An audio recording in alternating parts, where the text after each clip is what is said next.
Hello friends, तो आज की क्लास में हम लोग 10th क्लास के पहला चैप्टर जो देखने वाले वास्तविक संख्या, जिसमें से हमने आपको वास्तविक और काल्पनिक संख्या को दिखा दिया था।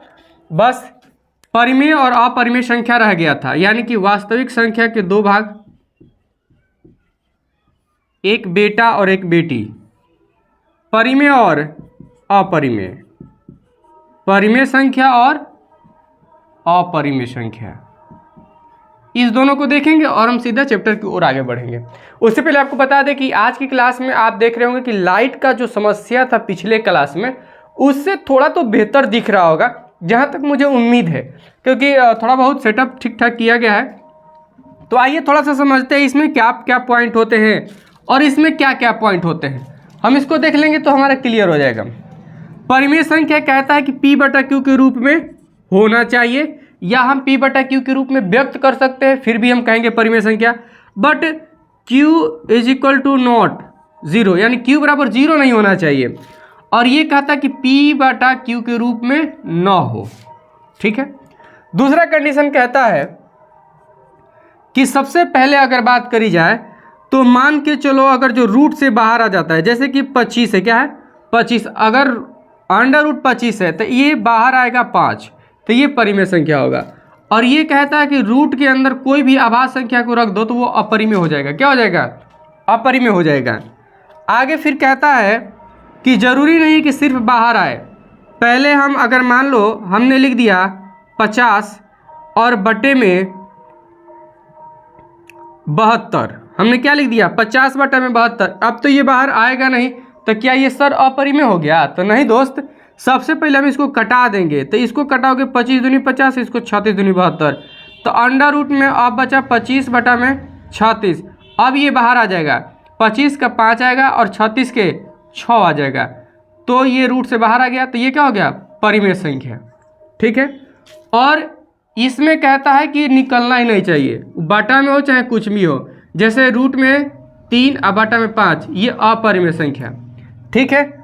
अब अगर दशमलव प्रसार की बात कर ली जाए, तो जैसे मान लो 0.7 पे ऐसे रेकरिंग रहा, या फिर 0.777 रहा, या 0 मतलब कुछ भी 88 ... रहा, तो ये सब के सब क्या होंगे? परिमेय संख्या।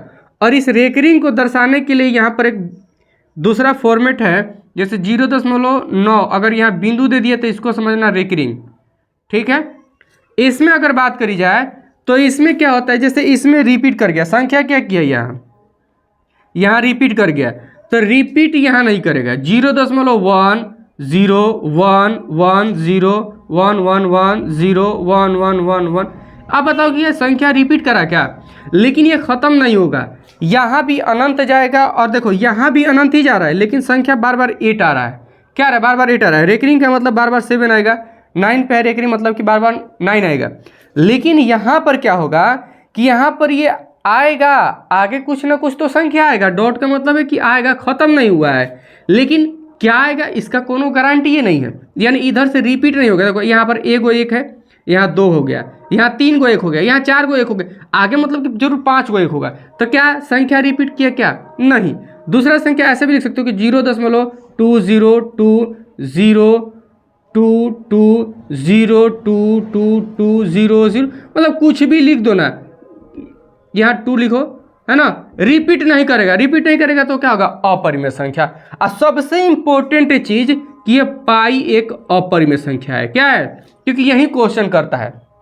दूसरा चीज कि ये अपरिमेय इतना बेकार चीज है, जैसे मान के चलो अगर सड़ा हुआ बढ़िया, ठीक है, बढ़िया आलू है, अगर एक टोकरी आलू है, उसमें एक सड़ा हुआ डाल दो, तो पता है क्या होगा? सारे आलू को धीरे धीरे 10 दिन के अंदर सड़ा के रख देगा, है कि नहीं है? तो वही चीज ये अपरिमेय करता है। देखो जरा, यहाँ परिमेय खेल रहा है कि नहीं खेल रहा है? बोलो यस सर, खेल रहा है। हाँ, तो खेल रहा है, तो यहाँ हम जैसे ही इसको अपरिमेय लगा देंगे तो ये सब अपरिमेय हो गया। क्या हो गया? सब अपरिमेय। अब जरा ध्यान देना, यहाँ 6 + 2 कितना मस्त से जुड़ने के लिए तैयार है, तो नीचे से आ गया, क्या आ गया भैया? तो नीचे से आ गया √7, और ये सब अपरिमेय हो गया।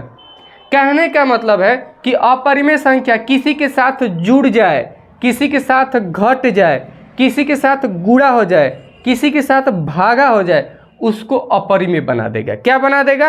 अपरिमेय बना देगा। जैसे जरा देख लो, मान लो यहाँ 6/2 है और हमने गुणा कर दिया √3 से, अब ये अपरिमेय हो गया। अच्छा ये बताओ जरा, अच्छा एक चीज़ और बता दो, अगर ये बता दोगे तो हम मान लेंगे कि तुम सीख गए। √3 2 गुणे, अब बटे में भी √3, अब ये बता दो कि परिमेय है कि अपरिमेय। फटफट, नहीं समझ में आया? आ जाओ देखते हैं। ये देखो √3 और √3 अपरिमेय अपरिमेय अपरिमेय बाज के खत्म हो जाएगा, बचेगा क्या? 2, तो 2 हो गया परिमेय संख्या। क्या हो गया? गुड। अच्छा एक और बता दो, चलो 6 गुणे √3 ये क्या है? परिमेय क्या अपरिमेय? तो ये हो जाएगा अपरिमेय। क्या हो जाएगा? अपरिमेय। क्यों हो जाएगा अपरिमेय? क्योंकि 6 तो परिमेय ठीक है, लेकिन यह √3 लग गया गुणा में, अपरिमेय बना दिया। क्या कोई दिक्कत है? अब आप पहचान लोगे, किसी के साथ जुड़ा रहेगा किसी के साथ घटा रहेगा, कोई मतलब नहीं है उससे, वो अपरिमेय बन जाएगा। जैसे यहाँ हम एक और लेते हैं, 2 + √3 - √3। अब बताओ ये परिमेय क्या अपरिमेय? देखो यहाँ अपरिमेय जुड़ा तो है, इस वजह से सिर्फ अपरिमेय इसको नहीं कर देंगे। यहाँ देखेंगे माइनस है, यहाँ प्लस है, तो ये खत्म हो जाएगा अपने में, बचेगा क्या फाइनल? 2।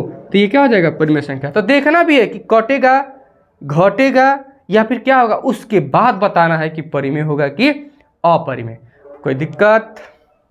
चलिए तो हम चलते हैं अब प्रश्नावली की ओर। अगर आज के क्लास में करेंगे तो ठीक है, वरना कल के क्लास में तो हम लोग प्रश्नावली 1.1 को देखेंगे ही।